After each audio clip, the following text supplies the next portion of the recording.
Avant de commencer la vidéo, petite parenthèse, mon livre, l'histoire de la NBA comme vous ne l'avez jamais lu, est enfin sorti. L'idée du livre est simple, raconter les grandes époques de la NBA comme si elles appartenaient à des univers de cinéma, de séries ou de manga. Chaque chapitre plonge dans une ambiance différente pour revivre ces histoires autrement. Si ça vous intrigue, que vous aimez la NBA et la pop culture, vous trouverez toutes les infos dans la description.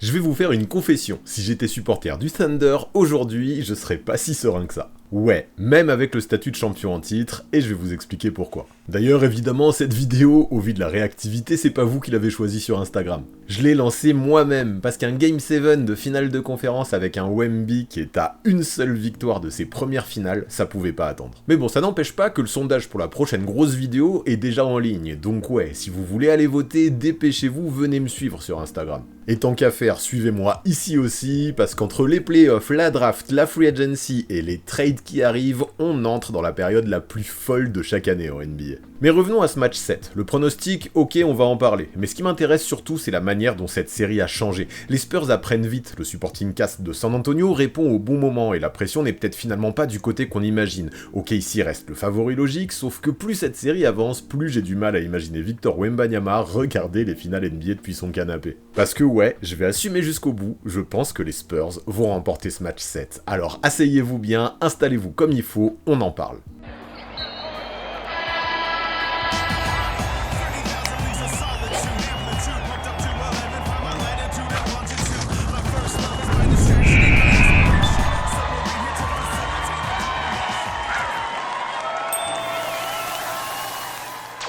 Bon, avant de parler des Spurs, de Victor ou de tout ce qui a changé dans cette série, remettons 2 secondes les pieds sur terre. À froid, normalement, OKC doit gagner ce match 7. Ils jouent chez eux, ils ont le meilleur bilan de la NBA, le statut de champion en titre, le double MVP et MVP des finales en titre, un coach déjà sacré et un groupe qui a déjà vécu de gros moments de playoff. Sur le papier, oui, ça fait beaucoup de points qui convergent vers une victoire du Thunder. Jouer un match 7 à domicile en plus, généralement, c'est clairement pas un détail. Historiquement, les équipes qui reçoivent gagnent environ 3 fois sur 4 en moyenne. Sauf que là, les stats comme ça, je m'en fous. Vu comment cette série est fascinante, elle ne mérite aucun raccourci. Franchement, elle est tellement épique que je pourrais limite en faire un chapitre si un jour je fais un tome 2 de mon livre. En mode King Kong contre Godzilla. 2 monstres qui se rentrent dedans dans un bain de sang jusqu'à ce qu'il n'en reste plus qu'un. Sauf que là, il y a quand même l'un de ces 2 monstres qui a l'avantage de jouer à la maison, parce que c'est vrai que quand le Paycom Center rugit, ça peut devenir un enfer. Ok, ici, c'est quand même une équipe qui a déjà gagné, qui connaît les matchs moches, les critiques, les ajustements, les doutes, les soirs où rien ne tourne comme il faut. Plusieurs joueurs de ce noyau ont même déjà gagné un Game 7 de finale NBA, et au milieu de tout ça, il y a Shai Gilgeous-Alexander, le genre de créateur qui peut encore exister quand le match devient complètement haché. Derrière lui, OKC a de la taille, des défenseurs, du rebond, du shoot, de l'agressivité, une profondeur de dingo et 64 victoires sur la saison. Le match 6 a montré qu'OKC pouvait saigner. La saison régulière entière rappelle quand même que cette team reste une machine. Voilà pourquoi le défi reste aussi énorme pour San Antonio, mais peut-être moins impossible qu'il y a encore 2 semaines. Parce que les Spurs ne sont plus vraiment la même équipe. Je vais passer assez vite sur les premiers matchs parce qu'on les a déjà beaucoup décortiqués sur cette chaîne. Mais grosso modo, San Antonio frappe d'abord très fort à OKC. Derrière, le Thunder leur rappelle la réalité en jouant beaucoup plus physique, avec un Hartenstein spécialiste de l'anti-jeu.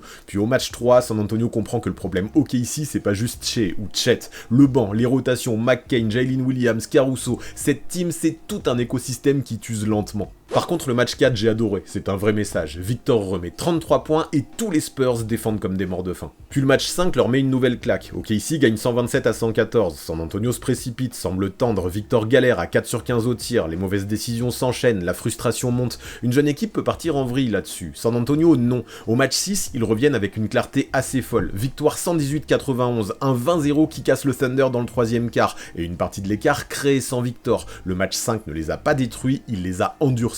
Vous voyez où je veux en venir? En 6 matchs, les Spurs ont presque déjà tout vécu. En à peine 2 semaines, ils ont déjà connu plus que ce que certains joueurs référencés ont connu durant toute leur carrière. Après ok, les Spurs ne sont pas devenus plus vieux ou plus expérimentés d'un coup, mais c'est pas le souci, ils sont devenus bien moins naïfs. C'est super intéressant je trouve comme point d'analyse parce que c'est exactement comme ça, avec ce genre de situation, ce genre d'expérience qu'une équipe grandit en playoff. Dans cet apprentissage accéléré, il y a aussi une présence dont on parle assez peu, Greg Popovich. Alors non, je suis pas en train de dire qu'il coach en secret dans un sous-sol avec un tableau blanc et 3 cafés froids. Mitch Johnson dirige cette équipe et mérite du crédit. Mais Pop n'a pas disparu. À San Antonio, son influence reste immense. 5 titres, plus de 1300 victoires, 30 ans de culture. Et dans un Game 7, son rôle n'a pas besoin d'être visible pour compter. À ce niveau-là, il y a les systèmes, oui, mais il y a aussi le calme, la lucidité, la gestion de l'émotion. Et ça, Pop connaît parfaitement. Daigneault a l'expérience du champion, Pop, lui, a la longue mémoire d'une dynastie. Duncan, Parker, Ginobili, Kawhi, Robinson, Pop a vu ce que la pression fait aux joueurs sur plusieurs générations. Alors oui, il va pas défendre lui-même sur Shea, ni prendre le dernier tir, mais 2 ou 3 phrases bien placées pour calmer Victor, remettre 2-3 têtes à l'endroit et rappeler l'histoire de la maison Spurs dans un match pareil, ça peut peser. Et on va pas passer à côté, dans tout ce contexte, il y a un sujet qu'on est obligé d'aborder, même si ça me fatigue qu'il prenne autant de place en ce moment, l'arbitrage. Je suis pas là pour dire que la série est truquée ou que les Spurs se font voler, le vrai truc c'est l'irrégularité. D'un match à l'autre, t'as parfois l'impression que la limite du contact bouge de 3 mètres, et avec Victor face à Hartenstein, ça change tout. Quand ça laisse jouer, OKC peut rentrer dans son corps, le pousser loin du cercle, le fatiguer. Quand ça siffle plus vite, Victor peut attaquer, provoquer, punir. Le match 2 a installé ce malaise. Hartenstein joue très dur, trop dur pour que ce soit légal même, mais il finit avec seulement 4 fautes. En play-off, ça tape, ça joue dur, c'est normal. Mais quand une équipe championne sent qu'elle peut vivre dans cette zone grise, elle va s'installer dedans. Et Tony Brothers, malheureusement, a cristallisé pas mal de frustration dans cette série. Maintenant, j'ai pas envie de faire de lui le boss de fin de cette finale de conférence, ce serait ridicule, mais le match 5 résume bien le problème. Goaltending non sifflé, ballon qui rebondit sur le pied de Chet, possession rendue à OKC, technique contre Mitch Johnson, tout ça en quelques minutes. Pour une jeune équipe, c'est un piège énorme, tu peux sortir de ton match, râler sur les refs au lieu de défendre, forcer l'action suivante. OKC c'est mieux joué avec ça. Les Spurs, eux, ont dû apprendre en accéléré. En play-off, le contexte n'est jamais parfaitement propre, et pas le choix, tu joues avec, ou alors tu te fais bouffer. Donc non, l'arbitrage n'a pas transformé les Spurs en victimes, par contre, l'arbitrage les a clairement endurcis. Et pendant que les Spurs apprenaient à encaisser ses déconvenus, Mark Daigneault cherchait toujours la même chose. Comment gérer Victor Wembanyama? Le coach a essayé plein de trucs. Hartenstein et son physique, Chet par séquence, Jalen Williams, les aides rapides, les prises à 2, les avant-bras partout dès que Victor essaye de prendre position. Les rotations depuis les corners, parfois même l'idée de vivre avec quelques tirs extérieurs pour l'empêcher d'attaquer le cercle. Mais désolé pour lui, après 6 matchs, il n'a toujours pas trouvé de solution durable. Et c'est ça, le cœur de la série, Victor est un alien, et il le prouve encore, soir après soir. Le match 1 avait posé le problème très fort, 41 points, 24 rebonds, 49 minutes, des paniers venus de nulle part, une victoire en double prolongation à OKC. Pour l'ouverture de cette série, Victor ne sort pas juste une grosse ligne de stats, il te montre qu'il peut dominer une finale de conférence dans tous les registres. Quand tu es le staff d'en face, tu dois passer de grosses nuits blanches à réfléchir à comment tu vas survivre face à lui. Pourtant, je vais pas mentir ou exagérer, OKC a quand même réussi à le gêner par moments. Le meilleur exemple, c'est le match 5. Hartenstein et les intérieurs du Thunder gagnent clairement la bataille physique. Victor est poussé loin de ses zones, joue dans moins de confort et termine à 20 points à 4 sur 15 avec une vraie impression de frustration. Ce soir-là, OKC a donné l'impression d'avoir trouvé quelque chose qui fonctionne par moment. Sauf que voilà, les mots les plus importants dans la phrase que je viens de dire, c'est par moment. Dès le match 6, Victor répond, 28 points, 10 rebonds, 3 contre, 2 interceptions, 4 tirs à 3 points en seulement 28 minutes. Le contraste avec le match précédent est énorme, et le détail le plus parlant, c'est même pas la stat finale. À la mi-temps, il compilait déjà 22 points à 9 sur 16 au tir. Là, il n'a pas attendu, il n'a pas laissé le match venir à lui, il a forcé OKC à réagir tout de suite. Ça a fonctionné, et pour le match 7, c'est peut-être l'une des clés les plus primordiales. Victor ne peut pas commencer cette rencontre en mode observation, en mode diesel. Au Game 5, il a parfois voulu laisser trop le jeu venir à lui, faire la bonne action au bon moment. Contre OKC, si tu attends trop, le Thunder installe sa toile et tu perds ton point d'ancrage. Et au match 6, il a fait l'inverse. Il a attaqué fort, pris ses tirs, même compliqués, et obligé la défense à bouger autour de lui. Il doit être agressif, mais pas se précipiter non plus. Voilà la plus grosse nuance. Je dis pas qu'il doit balancer 10 tirs à 3 points ou jouer au héros sur chaque possession. Il doit juste imposer sa présence tout de suite, attaquer le cercle, prendre le tir ouvert quand il existe, jouer près du panier quand OKC met un défenseur plus petit ou plus physique sur lui, forcer les aides à venir plus tôt. Quand Victor devient le premier problème du match dès les premières minutes, tout change. Les shooters ont plus d'espace, les coupes apparaissent, le collectif devient mieux huilé. En gros, il réorganise tout le jeu offensif des Spurs. Et puis on le sait, le plus gros cauchemar d'OKC, c'est qu'il ne pèse pas que d'un seul côté du terrain. En attaque, il casse les réponses classiques, mais en défense, il change les trajectoires même quand il ne fait pas de contre. Certains drives deviennent hésitants, certaines trajectoires deviennent exagérées, certains joueurs entrent dans la raquette avec le frein à main. C'est là que je ferai une différence avec Shea. SGA est évidemment un énorme problème pour San Antonio, mais les Spurs ont déjà montré qu'ils pouvaient parfois lui enlever un peu de confort. A l'inverse, OKC peut gêner Victor pendant une soirée, mais le contrôler durablement, c'est une autre histoire. Et mentalement, Vic, je le trouve de plus en plus blindé, c'est là qu'il m'impressionne. Il a 22 ans, mais son vécu est déjà complètement anormal. Finale U19 avec la France, finale de Betclic Elite, finale Olympique, olympique, pression médiatique permanente et maintenant finale de conférence. Donc quand OKC le bouscule, oui ça peut l'agacer, mais ça peut aussi le nourrir, le motiver. Le match 6 c'est ça, un joueur touché dans son orgueil qui transforme sa frustration en domination. Et le détail le plus fort c'est que dans ce Game 6, comme Shea, il n'a joué que 28 minutes. Dans un match où tu joues ton élimination, généralement ta superstar doit se vider pour survivre. Là, Victor a envoyé un message, remis OKC sous pression, retrouvé son agressivité mais sans cramer toute sa gomme. Pour un Game 7, c'est loin d'être anodin, donc oui, Daigneault a des réponses, mais pour l'instant il n'a pas la réponse finale. OKC peut gêner Victor, le pousser, le frustrer, mais dès qu'Wembanyama impose son agressivité, le match recommence à tourner autour de lui. Et pour OKC, il n'y a pas trop de doute là-dessus, ça reste le plus gros problème de ce Game 7. D'ailleurs, collectivement, il y a un truc que j'ai de plus en plus de mal à sortir de ma tête. Le plafond des Spurs est peut-être plus haut que celui du Thunder. OKC a plus de certitude, plus de profondeur, plus d'expérience, et OKC a sûrement un plancher plus haut, ça ok. Mais quand tout clique dans le dispositif de Mitch Johnson, le plafond devient monstrueux. Si vous ne me croyez pas, prenez un peu de recul et rendez-vous compte que les Spurs ont quand même réalisé déjà des choses complètement folles dans cette série. Le match 4, déjà, c'est une démonstration. Victoire 103-82, OKC limité à 82 points. Ça, c'est pas juste un petit run d'adresse, c'est une vraie masterclass défensive. Les aides sont là, la protection du cercle est énorme, les drives deviennent compliqués, les lignes de passe sont plus lisibles, et le Thunder n'arrive jamais vraiment à retrouver sa fluidité habituelle. Ce soir-là, les Spurs ne subissent pas, ils écrivent le scénario du match. Oui, Victor compile 33 points, 8 rebonds, 5 passes, 2 interceptions et 3 contres. Bien sûr que ça compte, mais le plus fort, c'est la manière dont toute l'équipe respire autour de lui. Dès le début, il met un tir à 3 points contre Chet, trouve des passes, déclenche des alley-oops, et derrière, les Spurs suivent. Ce match 4, c'est le premier moment où on se dit vraiment « Ok, si San Antonio défend comme ça, OKC peut être dépassé ».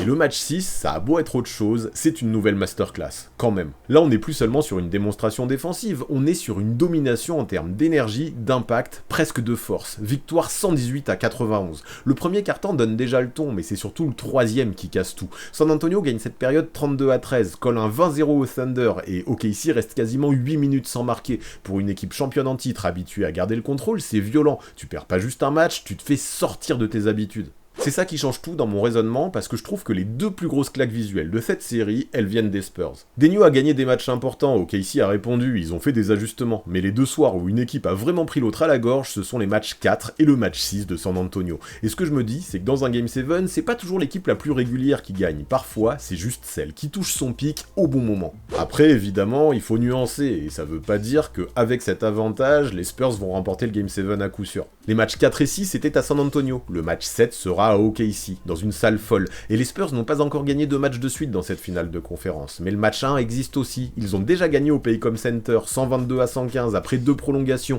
ils savent que c'est possible, pas en théorie, non, ils l'ont déjà fait. Et surtout, leurs forces me paraissent reproductibles, assez facilement, c'est ça qui me semble le plus important. Une adresse folle à 3 points, ça peut partir, revenir, disparaître, mais l'intensité défensive, la protection de cercle, le rebond, l'agressivité, le fait de courir, de mettre de la pression, ça, tu peux essayer de le remettre sur la table tous les soirs, c'est moins aléatoire. Dans le match 6, oui, il y a 15 tirs à 3 points qui tombent dedans, mais la base de la win, c'est pas ils ont tout mis, la base c'est qu'ils ont fait dérailler OKC physiquement et mentalement. La formule est assez simple en fait, OKC c'est l'équipe la plus rassurante, San Antonio c'est celle qui a montré les pics les plus impressionnants. Le Thunder a les certitudes, les Spurs ont cette capacité assez folle à mettre un match sans dessus-dessous. Et dans un Game 7, surtout quand deux équipes se connaissent maintenant par cœur, ça peut suffire à faire basculer une saison. Puis à côté de ça, cette histoire de plafond nous ramène à un autre truc très important, la pression. Dans ce match 7, je pense qu'elle n'est pas répartie de façon égale. OKC a l'avantage du terrain, le statut, le titre, le double MVP, le meilleur bilan, le public, l'expérience, mais tout ça crée aussi une obligation. Quand t'es champion en titre, chez toi, après avoir raté l'occasion de fermer la série au match 6, tu joues aussi pour éviter un énorme échec. San Antonio, de son côté, peut voir les choses complètement différemment, je pense. Attention par contre, les Spurs vont pas arriver en mode détendu comme s'ils jouaient un match inutile de saison régulière. C'est un match 7 de finale de conférence, évidemment que c'est immense,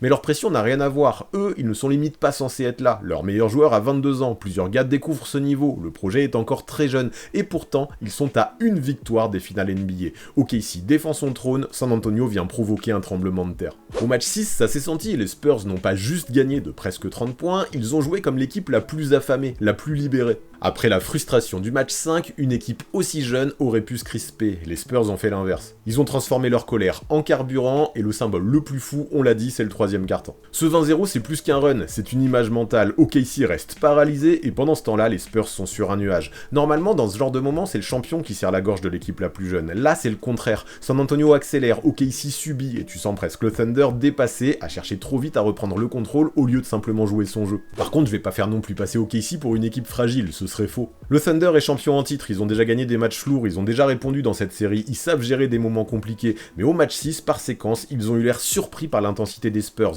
San Antonio jouait avec une urgence presque animale, OKC de son côté semblait encore chercher surtout à retrouver son basket, ses certitudes, et parfois, en play-off, l'intensité change même les certitudes les plus fortes. Et ça s'est vu aussi dans les attitudes, il y a pas mal d'illustrations qui viennent prouver ça. La réaction de Vassell après son contre sur Chet dans le deuxième quart, ce n'est pas juste une petite scène marrante, ça dit quelque chose. Les Spurs ne jouent plus intimidés, Castle joue avec une énergie énorme, Harper plante 18 points en sortie de banc dans un match couperé, Victor répond en démarrant comme un patron. Ce groupe n'a plus l'air juste content d'être là, il a l'air d'être prêt à mourir, aller chercher quelque chose d'immense. Et dans ce genre d'ambiance, même si on n'y pense pas trop et que c'est souvent le contraire qui se passe, l'avantage du terrain peut aussi devenir un piège. Si OKC démarre fort, la salle peut devenir une fournaise, mais si San Antonio résiste, si Victor fait 2 actions marquantes dès les premières minutes, si le match reste serré, le public peut aussi transmettre de la nervosité. Dans un Game 7 à domicile, l'énergie pousse, mais le stress peut faire jouer petit bras, rendre les jambes plus lourdes, et plus le match dure, plus la pression peut changer de camp. Degno devra absolument trouver les bons mots dans le vestiaire. Donc oui, OKC a l'expérience, mais San Antonio a autre chose, l'élan, la dynamique. Une jeunesse qui a déjà pris des coups, mais qui garde encore du culot. Une équipe moins naïve qu'au début, mais qui n'a pas encore le poids d'un titre à défendre. Dans un match couperé, ce mélange-là peut faire très mal. OKC a le statut, San Antonio a la fin. Et sur certaines séquences de cette série, la fin a paru plus forte. Et le point positif pour les Spurs, c'est que ça y est, cette finale de conférence a enfin cessé d'être seulement Victor contre Oklahoma City. Alors oui, Wemby reste le centre de gravité, beaucoup de choses partent encore de lui, mais autour, les Spurs commencent à trouver de vrais relais. Pas des stars cachées, pas des mecs qui vont soudainement devenir All-NBA, juste des joueurs qui tiennent leur rôle, qui prennent confiance et qui empêchent l'équipe de s'écrouler dès que Victor souffle 2 minutes sur le banc.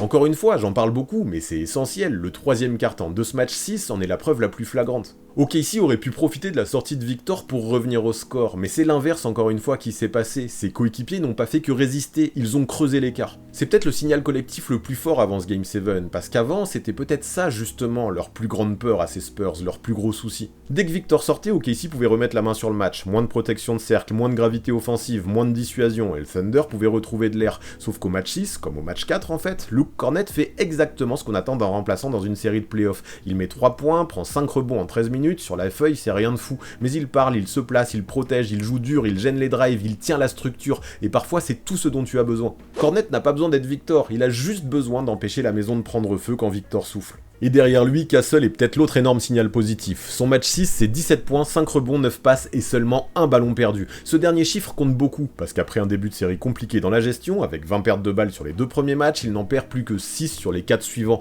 Il reste agressif, il continue de mettre de la pression, mais il joue plus propre, il ne fonce plus juste dans le mur tête baissée, il choisit mieux ses moments. Même si le retour de Fox lui a fait du bien à la main, à la création, ce genre d'évolution si rapide pour un si jeune joueur, c'est super encourageant. Castle apporte de la création secondaire, de la pression sur le ballon, du rythme, de l'impact physique, il ne joue pas comme un sophomore qui essaie juste de survivre, il joue comme un mec qui veut peser, et si OKC met toute son attention sur Victor, San Antonio aura besoin de lui à ce niveau. Et puis il y a Dylan Harper aussi, ce mec n'a beau être que rookie, il m'impressionne dans sa faculté à être là pile au bon moment. Son match 1 était déjà énorme, surtout sans Fox, 24 points, 11 rebonds, 6 passes, 7 interceptions. Ensuite, il a connu des hauts et des bas, normal pour un jeune dans une série comme ça. Mais au match 6, il remet 18 points en 22 minutes depuis le banc. Dans un match si important, ça compte. Il apporte du culot, du rythme, de l'énergie et surtout, il ne se cache pas. Quand San Antonio gagne enfin la bataille des bancs, son apport n'est pas un petit détail dans le coin de la feuille, c'est une vraie bascule. Et il n'y a pas que cela, même plus discrètement, il y a beaucoup de joueurs qui comptent à San Antonio. Vassell apporte de l'intensité, de la défense, du spacing et cette capacité à exister des deux côtés du terrain sans forcément monopoliser le ballon. Champagny a rappelé au match 5 avec 22 points qu'il pouvait punir si OKC l'oubliait. Harrison Barnes, lui, apporte du calme, de l'expérience, des possessions propres, des tirs ouverts, des détails de vétérans. Keldon Johnson joue avec intensité. Ce ne sont pas toujours des contributions spectaculaires, mais dans un Game 7, un tir propre, une bonne aide, un rebond arraché, une possession calmée, ça peut vite valoir très cher. Il puis il y a le cas d'Aaron Fox aussi, faut qu'on parle de lui, il va pas y couper. Là faut être honnête, il n'est pas à 100%, sa cheville le gêne, il n'a pas vraiment répondu aux attentes liées à son salaire depuis le début de ses playoffs, et faut pas le vendre comme une certitude. Mais Fox, ça reste un ancien clutch player de l'année, même diminué, il peut encore donner de bonnes minutes, attaquer un mismatch, mettre un tir compliqué, faire basculer le match sur une séquence. J'annonce pas ça comme une prédiction, mais ce match 7, ça pourrait être le sien, enfin. Maintenant, je vais pas vous faire croire que le supporting cast des Spurs est soudainement devenu meilleur que celui d'OKC. Le Thunder reste plus profond sur le papier, mais la trajectoire est intéressante. San Antonio ne demande plus seulement à Victor de faire l'impossible tout seul, l'équipe commence à lui donner des relais, Castle joue plus juste, Harper revient fort, Cornet tient ses minutes, Vassell et Champagny peuvent punir, Barnes stabilise, Fox reste un joker, et à la veille d'un Game 7, ce genre de progression peut changer tout le momentum d'une série. Et puis il y a ce truc aussi qu'on voit revenir partout depuis 2 semaines, ce fameux discours autour du scénario parfait. Vous avez vu ça comme moi, dès qu'il y a des coups de sifflet discutables, une série en 7 matchs et une superstar au milieu, tous les réseaux sociaux partent en sucette. On entend que la ligue a tout calculé, que tout le scénario est écrit, que la NBA c'est devenu du catch, mais perso, moi ce discours-là j'y crois pas trop. Par contre, vu que le sujet pop de partout, autant aller au bout du délire, il faut que je vous donne ma pensée à ce propos. Beaucoup de gens partent du principe que la NBA aurait forcément intérêt à voir OKC passer. Champion en titre, l'équipe du MVP, une team dominante, très bien. Sauf qu'OKC reste un petit marché, génial pour les vrais fans de basket, moins évident à vendre au grand public mondial. Et là, Victor change tout. Wemby n'est plus seulement une star NBA, c'est un phénomène planétaire. Ses highlights tournent partout, ses maillots se vendent, la France suit, et il attire même des gens qui ne regardaient pas forcément la NBA avant lui. Donc si on parle de storytelling, Victor en finale NBA, c'est du pain béni je pense pour la NBA, bien plus qu'un retour de SGA à ce niveau. Et le fait que la finale se joue face aux Knicks augmente encore plus ce phénomène. New York, le Madison Square Garden, une franchise historique qui n'a plus vu les finales depuis 27 ans. D'un côté la nostalgie, de l'autre l'avenir. Le plus grand marché américain contre le phénomène mondial, la revanche de la finale 1999. C'est fort en termes de narratif. Et en bonus, si San Antonio passe, ça ferait à coup sûr un 8e champion différent en 8 ans. Pour la ligue, ça raconte l'équilibre, l'incertitude, ce petit côté tout le monde peut rêver. Ça, c'est bien plus vendeur, je me dis, qu'un back-to-back d'OKC. Après, calmons-nous, je dis pas que la NBA pousse les Spurs, et vous l'avez compris, je dis pas non plus l'inverse. Mais parfois, un narratif peut être incroyable sans que personne n'ait besoin de l'écrire à l'avance. Parfois, les scénarios de la Grande Ligue sont encore plus forts que les scénarios hollywoodiens. Et si on joue à ce petit jeu-là jusqu'au bout, Wembanyama en finale contre les Knicks, c'est probablement l'un des scénarios les plus faciles à vendre de toute la décennie. Au fond, le mieux, je pense, c'est de laisser ces théories fumeuses de côté et de laisser parler le terrain. L'idée maintenant, c'est de profiter à fond de ce Game 7 de rêve que la NBA nous offre. Oui, OKC reste favori, le Thunder joue chez lui, le champion 2025 a plus de profondeur, plus d'expérience et plus de certitude. Si vous demandez à une intelligence artificielle de pronostiquer le Game 7, elle choisira sûrement Oklahoma City. Mais heureusement pour les Spurs, le résultat d'un match 7 ne peut pas se décider par ordinateur. Du coup, ce qui m'intéresse le plus, c'est pas la photo du début de la série, c'est celle qu'on voit aujourd'hui. Là, San Antonio arrive probablement dans sa meilleure version depuis le début de sa nouvelle ère. Le match 6 a presque tout résumé. Victor assure, la défense étouffe OKC, Shea est limité à 15 points, le banc des Spurs prend feu. San Antonio, en 6 matchs, ils ont gagné à OKC, ils ont pris des claques, ils ont répondu, ils ont géré la frustration, ils ont encaissé les coups bas. En 2 semaines, ils ont pris un énorme boost d'XP. Aujourd'hui, les Spurs ont le plus gros problème, Victor, mais désormais il n'est plus seul. Il a un vrai supporting cast autour de lui, une équipe soudée, des joueurs qui savent ce qu'ils veulent, qui ont pris confiance, qui connaissent leur rôle, qui connaissent leurs valeurs. Je garantis rien, mais si vous me demandez quelle équipe est sur la dynamique la plus positive aujourd'hui, eh bien je dirais San Antonio. Surtout que là, ouvrez bien les oreilles, j'ai même pas encore parlé du facteur le plus important de cette finale de conférence, et c'est ça qui peut vraiment faire la différence. Les bonnes sœurs. À ce stade, ça devient difficile à ignorer. Les fameuses nonnes de San Antonio étaient là au match 4, victoire 103 à 82. Elles étaient encore vues en tribune au match 6, victoire 118 à 91. Donc si la franchise est sérieuse, elle leur paye un aller-retour pour Oklahoma City. Je sais pas si ça rentre dans le salary cap, mais faut tenter. Entre Victor Popovic dans l'ombre et les bonnes sœurs porte-bonheur, OKC commence quand même à manquer d'arguments. D'ailleurs, c'est là-dessus que je m'arrêterai. Je me dis qu'avec un tel avantage, les Spurs ne peuvent plus perdre. Mais vous maintenant, dites-moi tout, qui va le gagner ce Game 7 ? Les Spurs ou le Thunder ? Je veux savoir où vous en êtes avant ce match 7, alors donnez-moi tous vos pronostics dans les commentaires. Ensuite, si la vidéo vous a plu, bien sûr, mettez-lui un gros boost, ça aide énormément à la pousser dans l'algorithme YouTube. Enfin, bien sûr, abonnez-vous à cette chaîne si ce n'est pas encore fait, parce qu'entre ce Game 7, les finales, mais aussi l'off-season assez folle qui s'annonce, les semaines prochaines vont être assez dingos, faut rien manquer. Allez, merci pour ça la team, prenez soin de vous, et nous, on se retrouve directement dans la section commentaires.